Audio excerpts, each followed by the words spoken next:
Greetings, everyone. Hopefully, you're having a wonderful day today. I wanted to send out a note of encouragement today about friendships and relationships, friends and foes.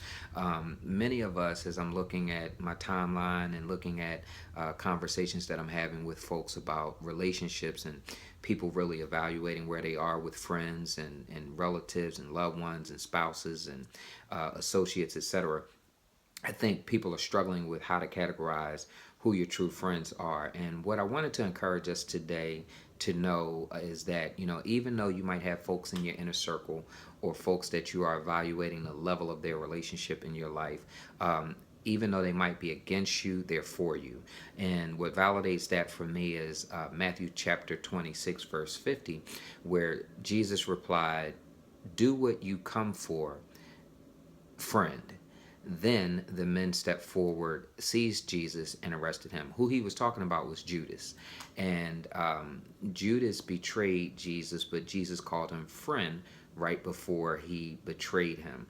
And what that means to me in my Christian experience and walk is that you will have people in your inner circle that will run with you, learn you, be around you for a number of years or time, and they may not have your best interests in hand.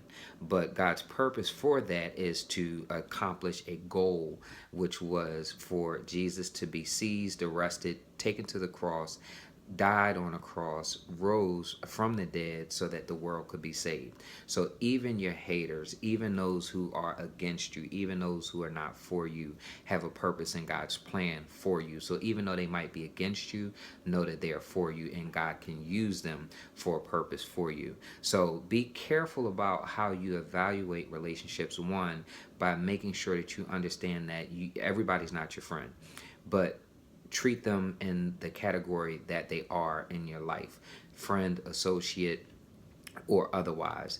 And be careful about who you quote unquote cut off, because you may be cutting off a blessing that God has for you by separating you from those people that God has an intentional purpose for his plan for how they treat you, how they may hate on you, how they may hold you down. Because sometimes when people try to make you a project, God winds up using you to make them his project.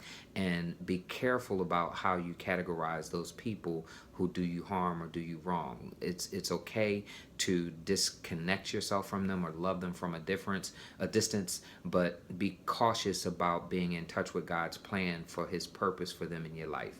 That's my encouragement for today.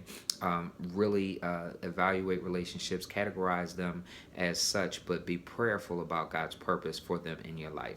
Take care. Talk to y'all soon.